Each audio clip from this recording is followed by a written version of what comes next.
All right. Well, good morning, everyone. Thank you so much for being here. So today I'll be talking about Pinyon-Juniper woodland dynamics in the Colorado Plateau and beyond. And I'll first give everyone an overview in terms of kind of what are Pinyon-Juniper woodlands, and then discuss climate vulnerability in these ecosystems, and lastly, kind of touch on how to manage for woodland resilience to various global change pressures, both thinking about our current understanding and identifying some key knowledge gaps. Oh, all right, yeah. Thanks. So first off, I'll be giving an introduction to Pinyon-Juniper woodlands and how these ecosystems have changed over the past century plus. So Pinyon-Juniper woodlands are a really widespread vegetation type in the southwestern US, and here in the Colorado Plateau, they're dominated by two-needle pinyon pine and various species of juniper, so both Utah juniper in the more western half, and 1C juniper in the southeast, in the southeast part of the Colorado Plateau. And this vegetation type really spans a monsoonal precipitation gradient with a lot more moisture falling as summer rain in the south and east portion, and then a lot less in the northwest portion, which really influences the kind of vegetation composition across this ecosystem. And this ecosystem type is really diverse. So Pinyon-Juniper woodlands are found on mesa tops and down into canyons on really varied topography. They also often occur on really shallow soils with exposed bedrock,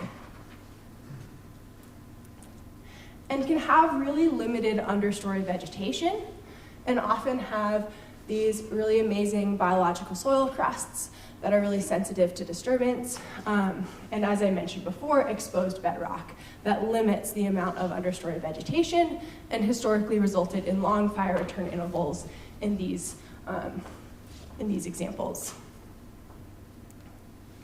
But in other areas, Pinyon-Juniper occur with kind of much deeper, more productive soils, in areas with more monsoonal precipitation, so more of that summer moisture, that have this kind of grass-dominated understory.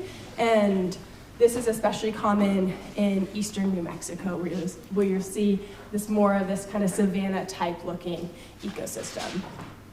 And these woodlands also commonly form lower tree line here in the western US and are really important for carbon sequestration. And in other areas, such as northwest Colorado and in a lot of the Great Basin that receive more winter precipitation, these woodlands are often really interspersed with sagebrush, as shown here. And so hopefully, as you've gathered, these ecosystems are diverse. And there's been kind of broad efforts to try to classify these ecosystems based on their dynamics. And so this is an awesome figure put together by Bill Rami and others that was published in 2009, where they kind of categorize these woodlands into these three broad categories, where in the kind of top left we have more savanna-type structure, and where there's really low tree cover, really high grass cover, and these are really common, as I mentioned, in eastern New Mexico, where there's a lot of summer precipitation. And in these systems is where surface fire was historically common. And so there's more frequent fire return intervals in the past. On the flip side, we have more kind of persistent woodlands. So these are areas kind of where there's generally more moisture available for the trees, and areas that are more consistently tree dominated. And this is especially common here in the Colorado Plateau, and this is where we see really long fire return intervals that are really due to limited surface fuel. And then lastly, in these more kind of moisture limited but winter precipitation dominated systems, we tend to have what the the Rami paper classified as these wooded shrublands. What are these really kind of dynamic systems where the tree versus shrub component is really thought to have waxed and waned over time due to changes in climate, as well as due to patch scale disturbances. And this is especially common in the Great Basin. And in addition to kind of their varied structural characteristics, these woodlands are really important. So they support a diversity of species, not just birds, but a whole suite of other taxa as shown here. And they're also used for a variety of purposes. So they are important range systems in the western US and are commonly grazed by cattle. And they also produce these delicious pine nuts. So commercial and non-commercial pine nut harvesters collect these pine nuts every year, and they're really culturally important to many indigenous tribes who have stewarded these woodlands for time immemorial. And then the other thing that is important in terms of these woodlands is they've supplied fuel wood and building material for centuries. And the use of these trees has been really extensive. So to highlight this, in a study that we did in southeast Colorado, we found that over 50% historically, so based off of 1860 General Land Office survey data, that over 50% of these kind of historically dense woodlands are now treeless or have very little tree cover. That was most likely due to wood cutting that happened during Euro-American settlement. Really highlighting kind of how these trees have been used for a long time. And over the 20th century, so starting in the early 1900s, we've, and others have documented kind of expansion and infilling in Pinyon-Juniper woodlands. So basically increases in density and expansion into neighboring vegetation types. And this has been documented via kind of repeat photography, as well as through aerial and satellite imagery. And there's been a whole kind of diversity of causes that have led to these documented increases in tree density in the 1900s. So this kind of initially, I would say, the two most commonly cited reasons were fire exclusion and grazing. And fire exclusion really only had a role in these more pinyon-juniper savanna-type ecosystems, where there were frequent fires in the past, and fire exclusion stopped that, allowing trees to establish. Grazing has also been thought to reduce fire frequency and increase tree cover, partly because grasses compete with pinyon pine seedlings for establishment, so it may be by reducing competition from grasses that might allow trees to establish. There hasn't been a ton of evidence to support this grazing hypothesis, but we've seen it in other systems. And then I would say two other kind of increasingly recognized players are kind of the role of, or the fact that some of these woodlands are recovering from past disturbances. So that could be past drought-related mortality events or past wildfire due to this kind of extended tribe period from the 1620s to the 1820s. It could also be recovery from past cutting of trees that occurred in the late 1800s. And then, in addition, there's these kind of wet climate conditions in the early 20th century that likely promoted tree establishment. So kind of a whole suite of factors, which makes it challenging because these are these really diverse ecosystems, and kind of how their dynamics have changed are due to a multitude of causes, and it's really important to think about what might be driving those changes. And so I guess kind of in terms of my takeaways for part one, a couple of things that I want you to walk away with is that these woodlands are diverse and an important ecosystem type, and their current structure really reflects the climate and soil conditions, as well as legacy effects of prior disturbances. all of which are going to influence how these ecosystems will respond to future climate and management actions. So a lot of my work in Pinyon-Juniper woodlands have focused on the climate vulnerability of these ecosystems, and so I'm going to touch on that here. So like we're seeing in many treed systems across the western US, there's been an increase in large stand replacing wildfires over the past several decades, and this is a major management challenge. So this photo is taken in the Great Basin following a recent wildfire, but we've seen similarly large extensive fires here in the Colorado Plateau, even ones just outside of Grand Junction that burned it in 2020. And recovery is extremely slow in these ecosystems following wildfire, and will likely require kind of large reforestation efforts because pinyon pine has really low dispersal capabilities and also tends to rely on overstory trees or nurse shrubs to establish, which take time to establish following these large wildfires. These woodlands have also experienced widespread drought-related tree die-off in the early 2000s due to kind of a multi-year drought coupled with bark beetle infestations. And in some stands, this resulted in up to 90% mortality.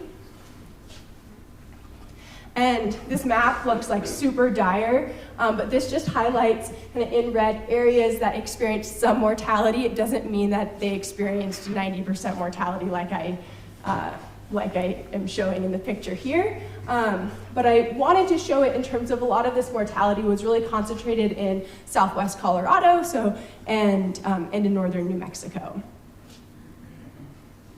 And we've been seeing, not to kind of the same scale as what was observed in the early 2000s, but we've been kind of seeing more recent tree die-off following the 2018 drought. And sometimes this also can coincide with kind of establishment pulses of cheatgrass following, which is a major concern. And then in some areas, such as in northwest Colorado, that didn't really experience punctuated die-off during those earlier droughts, we are seeing kind of some continued die-off and die-back of pinyon and juniper in some areas. And so a chunk of my work has really focused on looking for little baby trees following these tree die-off events. And from this, we really found that there's tends to be a lot of advanced regeneration. So what this means are kind of juveniles that had established prior to the mortality event that were able to survive that mortality event and therefore serve this kind of recovering cohort. So really awesome. It's not at all kind of doom and gloom in that context. But we also see limited new seedling establishment following severe die-off and regeneration failure in dry areas. And this limited new seedling establishment is due to kind of limited seed availability because, as I mentioned, pinyon pine has really low dispersal abilities, and also it has really low seed viability, which means that its seeds can only kind of remain viable in the soil for 1 to 2 years. That really limits kind of the ability for these trees to regenerate following a die-off if there aren't already juveniles present. And we have also learned that tree recovery in these systems is not just influenced by the overstory conditions, but also the understory vegetation. So pinyon pine, in particular, tends to establish in areas kind of right beneath the tree canopy or beneath a shrub, and isn't very competitive with grasses. So it tends to have really low survival in the kind of inner space areas and areas with high grass cover. And so what this means is that, following a die-off event, if you end up getting a big cheatgrass response or even a native grass response, it's gonna limit kind of pinyon recovery. And I think this is really important to think about in terms of managing these ecosystems to promote recovery. And then the last thing I wanted to mention in terms of this climate vulnerability is that on top of these kind of large disturbance events, we've also observed declines in seed cone production in some portions of the Colorado Plateau from the 1970s to the kind of 2010s. And we also know that kind of the big pine nut years all initiated during cool and wet climate conditions. So that's what kind of promotes these large seed years, and we're seeing kind of fewer amounts or fewer frequency of those, cool, wet climate years. And this is really important in terms of thinking about wildlife populations such as the pinyon jay that really rely on these, that really use these pine nuts. And so, based off this, there's this really kind of urgent need to manage for woodland resilience to drought. And in contrast to kind of other forest types where there's been a lot of work on how kind of silviculturally we can enhance the tree resilience and restore kind of structural heterogeneity, there's been a lot less frameworks available for how to do this in Pinyon-Juniper woodlands and semi-arid woodlands more broadly. And so because of this, alternative management approaches are really needed to maintain woodland resilience to drought and wildfire, and adaptive management approaches to learn from past treatments. So in this last little bit, I just want to talk about some kind of thinking that we've been doing in terms of how to manage for woodland resilience to drought. And for this component, I want to share information from a recent paper aimed to synthesize what we know in terms of how to manage for woodland resilience to drought and other global change pressures, and highlight some of the key knowledge gaps. And this was a collaborative effort with Ali Urza with the U.S. Forest Service Rocky Mountain Research Station and with Peter Weisberg at the University of Nevada, Reno. And there's really three questions that I'm going to be focusing on today. So one is thinking about how can we manage these ecosystems to reduce the likelihood of a die-off event? Secondly, how can we manage these ecosystems to promote, manage the ecosystems following a drought-related die-off event? And then lastly is really focused on wildfire and thinking about how can we manage these ecosystems to prevent wildfire-facilitated landscape conversions to invasive species. So I didn't show that earlier, but a lot of these areas that have burned end up having this really big cheatgrass response, and that's a really big concern because it really shifts the dynamics and ecosystem structure and function. And so in terms of that first question, how should these ecosystems be managed to reduce the likelihood of a tree die-off events? This is an important question, and it's very much an open question.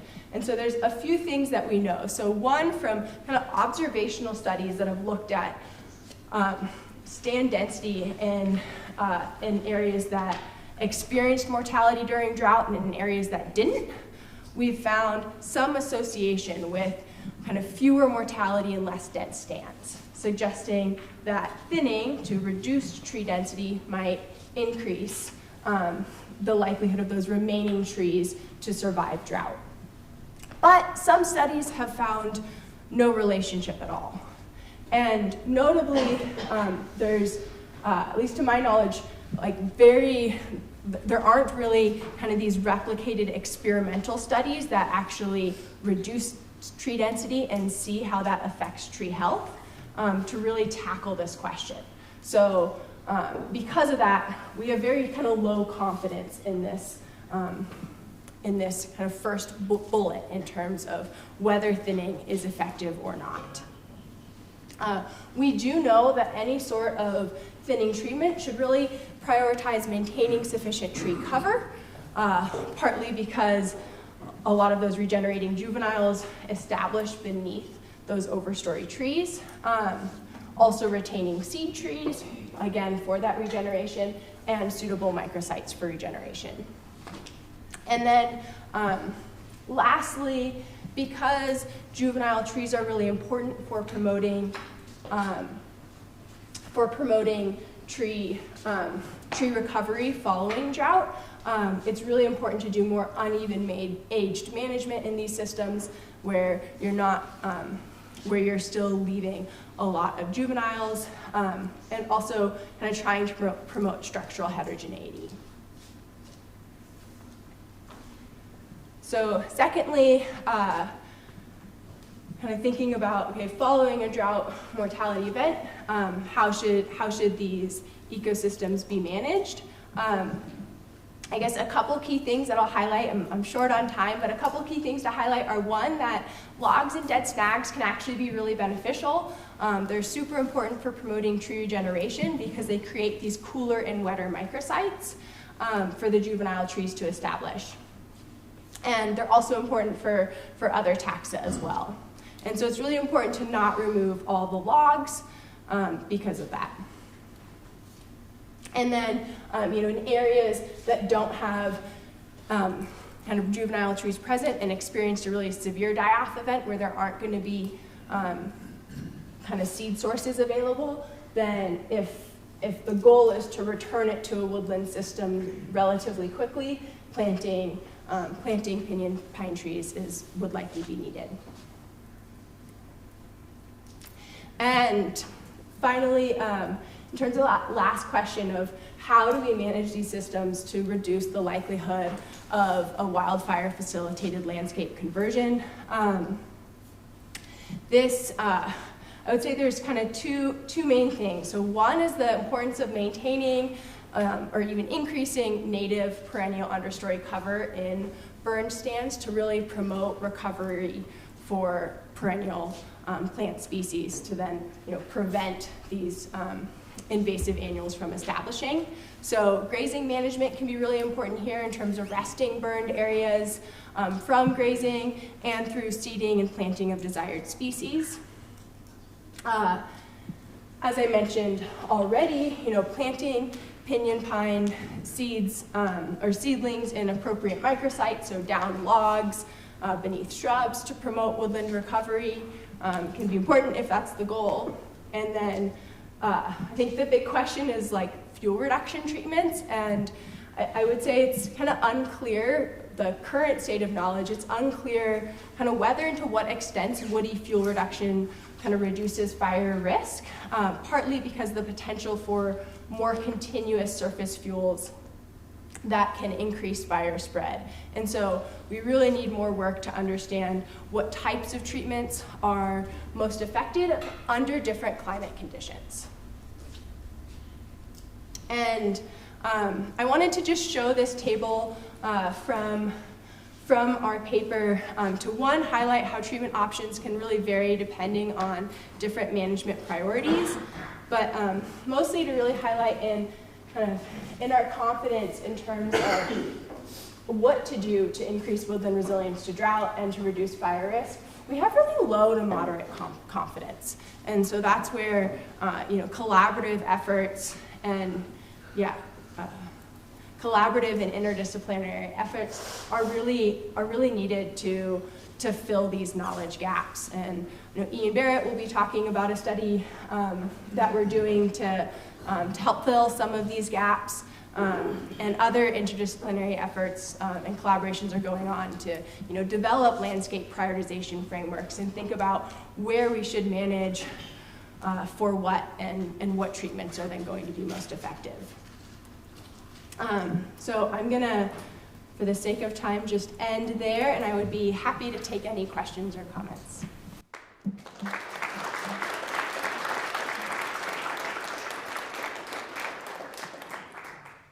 Hi. So I'm looking more in a savanna woodland context.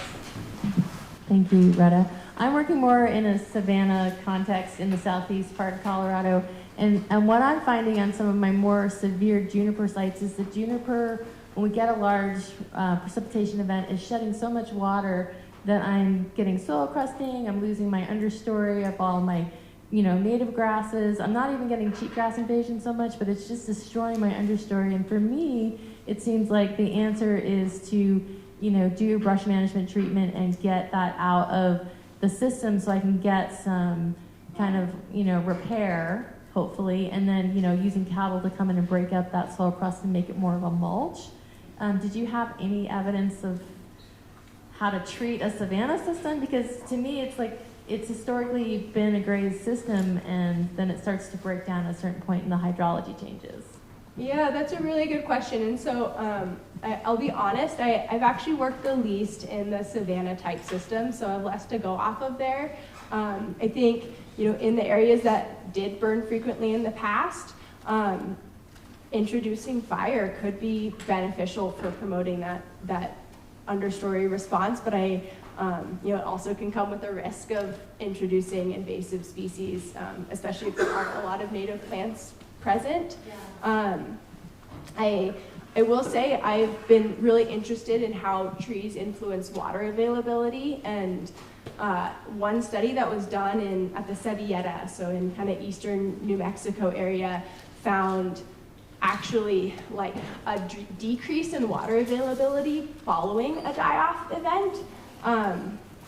But it was kind of the first study. It hasn't really been replicated, and so I think those kind of questions around how those trees change water dynamics, because they can take up water deep down and then distribute it to the shallow soil moisture profile, which is part of the thought of why they found this like decrease in water. But then you could get these opposite effects because they're also using a ton of water, as you stated. So I don't have a good answer for you, and maybe others in this room can chime in. It just seems like after treatment. It just seems like after treatment, we do get a better response, even if we do get some cheatgrass involvement in. It just seems like for us in our area, juniper is creating these deserts where then nothing survives except for juniper, because it can tap these deeper water sources, but we lose all of our understory. So for us, I feel like, because people aren't keen on setting fires in that part of Colorado, that's kind of our only tool is brush management. So thank you. Yeah. We have time for another one. Yeah, I was curious. I like where you covered the downwood being microsites for germinating seedlings, and I was just curious, in areas where you have bark beetle issues, does that create kind of reservoir habitat for them at all, or have you run into anything like that? Yeah, really good question. So I think if like a dead tree were to create bark beetle habitat, or like if a dying tree could create bark beetle habitat, but once it's like been dead and on the ground for a year, it's the bark beetles can't they can't successfully kind of brood and reproduce in that dead wood, because there's no more phloem or carbohydrates for it to feed off of. Really good question. I have, okay. I can shout rather than so this has just been a big question in my mind. How do you handle two conflicting goals? Fuels mitigation is huge, but then that definitely conflicts with regeneration needs. And so, thanks. Did you guys hear that okay? Okay. Can you hear me better now? Okay. So a big question that I have is, we do a lot of fuels mitigation work, and how do we handle two conflicting goals, fuels mitigation versus regeneration needs, what you were talking about in your presentation, because those two definitely conflict with each other. So where can we allow for regeneration to happen, but then also do the fuels mitigation? Yeah, really good question. And I think there's kind of a few things that I've been thinking about kind of related to this. Is so one, in some area, well, with the fuels mitigation and regeneration, I think that's where It'd be really neat to try some more kind of novel treatments in terms of is there a way to kind of obtain both by creating some more heterogeneity, like structural heterogeneity, and still allowing for regeneration in patches. But then I think kind of more broadly, we have all these competing management objectives, or we have, the shrubland obligate wildlife species that rely on these shrublands. And so I think that's where, landscape prioritization kind of frameworks that think about, current and future climate suitability, think about the habitat and resource value, and take it at kind of a landscape scale of like, okay, where can we prioritize? Like, where should we prioritize, let's say, Pinyon-Juniper and the pinyon obligate and the more like woodland obligate wildlife species versus maybe sagebrush and where should we maybe be more aggressive in some fuel reduction treatments.